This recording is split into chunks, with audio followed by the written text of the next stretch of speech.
Sit back, relax, and enjoy. Another fine show brought to you by The Couch. All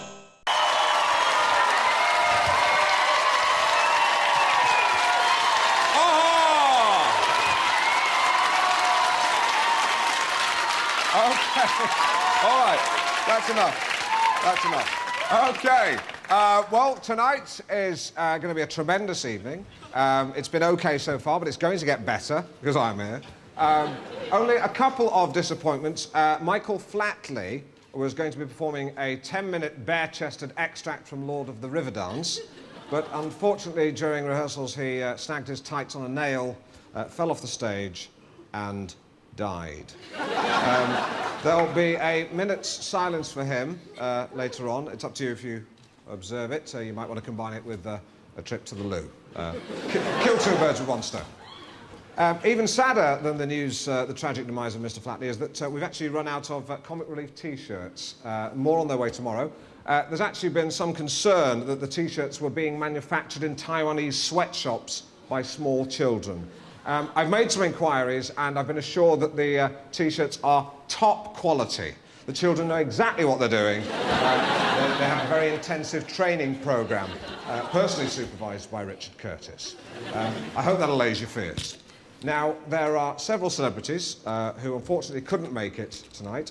JK, the hat-wearing pretend environmentalist from Jamiroquai, has said he'd love to help out, but he's watching himself being interviewed on Men and Motors and can't be asked to set the video. So, fair enough, at least he's honest. Brian McFadden won't be appearing because, well, we didn't ask him. There are lots of celebrities have helped us, done a great and kind service of donating personal possessions for auction. I, for one, am donating a pair of my Umbro running shorts. Like a lot of memorabilia, they've seen better days. The stitched-in genital hammock finally gave way last week as I was reaching up to change a light bulb. In fact, for anyone standing below, it must have looked like there were two more light bulbs and a penis. Lawrence Llewellyn-Bowen has given... Actually, sod him. I want to starve that man of the oxygen of publicity. And the oxygen of air, for that matter. Actually, what did he send us? His autobiography and one ticket for the Ideal Homes exhibition. The king nerve. He's a kind of adamant, isn't he, for Daily Mail readers? Yes. Lot 3 is Roger Daltrey's Garage Door, one of a pair. That's going to be auctioned later. It's been in loot for 5 weeks and he can't shift it. He's invested in a new traditional garage door, which is light sensitive to the approach of his Volvo XC90. And he's asked me specifically to mention Volvo. Ian McShane's original leather jacket from Lovejoy, that's being auctioned. It has a reserve price of 85p. Right Said Fred have sent us a T-shirt. Didn't ask for them to send anything, so I think it's just a desperate bid for them to get back in the limelight. I won't bother auctioning that, actually. I'll just drop it in at the Scope shop on Monday. I won't make a special trip. It's on my way. I'm going to see my sister. She's a bit depressed. She's just had a hysterectomy. Now, this is a charity evening, and I actually do quite a lot of work for charity. I've done a lot of work for the homeless, or tramps, as they used to be called. I was actually made homeless myself a few years ago. My wife locked me out of the house, and I had to spend 5 hours wandering around John Menzies. And let me tell you, it gets pretty lonely out there. But I learnt a lot about life, and other things like caravanning, fishing, antiques, collectibles, and soft porn. But the traditional image of the tramp has changed. For example, they are no longer all Scottish. Actually, when they were all Scottish, I actually went to Scotland to see if all their tramps were English. But no, they were all Scottish. A bit of a wasted journey. Sadly, though, a lot of homeless people are on drugs like ease and heroin, which is quite sad.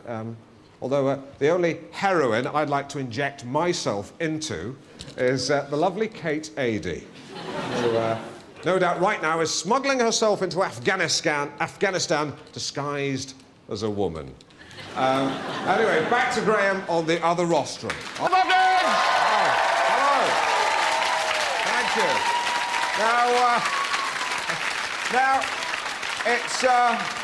it's very fashionable these days in comedy to talk about the past, the 70s and the 80s. Who remembers Maltesers? Hilarious. Now, I love chocolate, and while we're on the topic of chocolate, here's a face you may recognise from a long time ago. Please welcome the original Milky Bar Kid, Jonathan Pierce.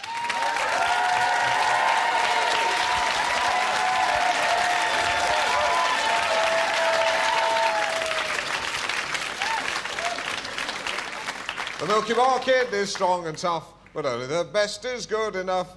The creamiest milk. We all loved the song. The song. You've changed, haven't you, eh? Haven't you changed, eh?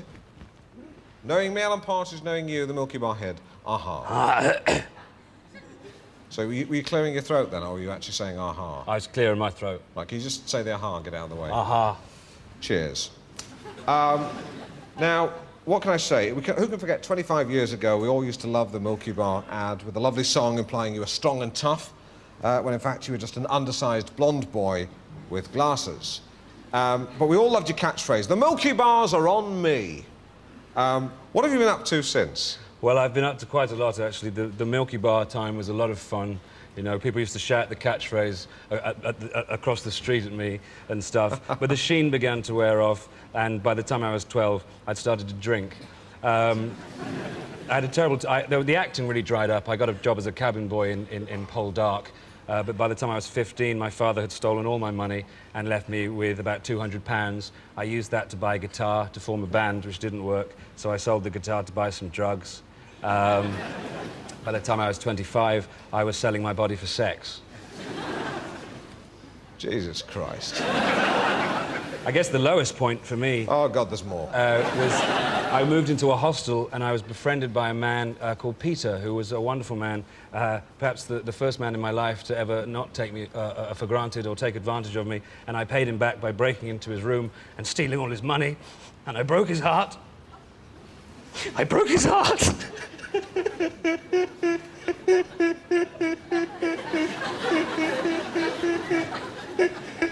The Milky Bar Kid is strong and tough, but only the best is good enough. We've fallen at the first fence here, haven't we? You sold yourself for sex? Yes, I did. It was a very, very dark time of my life. Yes, yes. Well, we've all done things we regret. I once tried to kiss Barbara Dixon in a lift. Now, did you ever wear the Milky Bar Kid costume when you were whoring? Well, yes, I did, as a matter of fact. Yes, I did. And did you say the catchphrase? When the client had finished, I did, yes. Yes. What did you say? I said the Milky Bars are on me.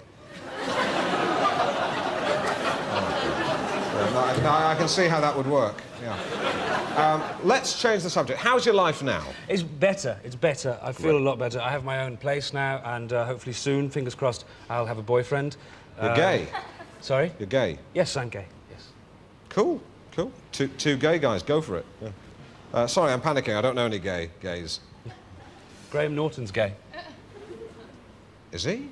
I have absolutely no idea.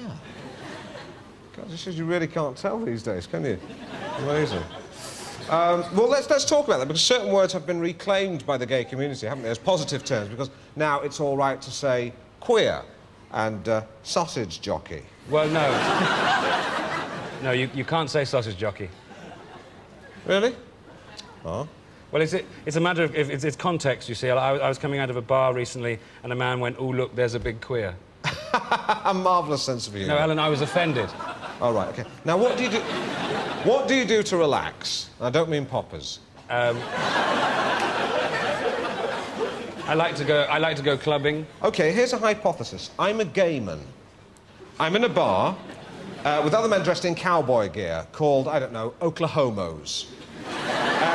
I've been tripping like fantastic. I'm sweating. I spot a chap. He looks at me in that way. We agree to go back to his flat, put on some music. I suggest Steel-Eye Span. He wants something light. We compromise on Seal. You can cut the atmosphere with a carving knife. It's electric. The atmosphere, not the carving knife. His feathers are dripping. His feathers? Yes, he's dressed as a Native American. I forgot to mention that earlier.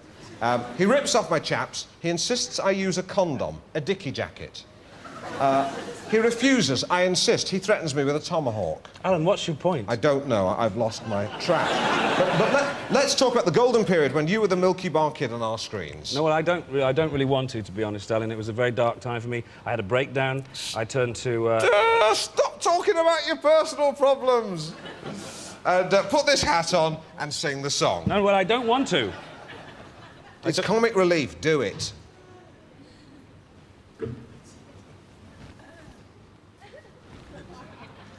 The Milky Bar Kid is strong and tough, and only the best is good enough. Don't touch me! Don't touch me! I just want someone to be my friend! I'll be your friend. Will you? Yes, I'll be your friend. Can we go on a caravanning holiday?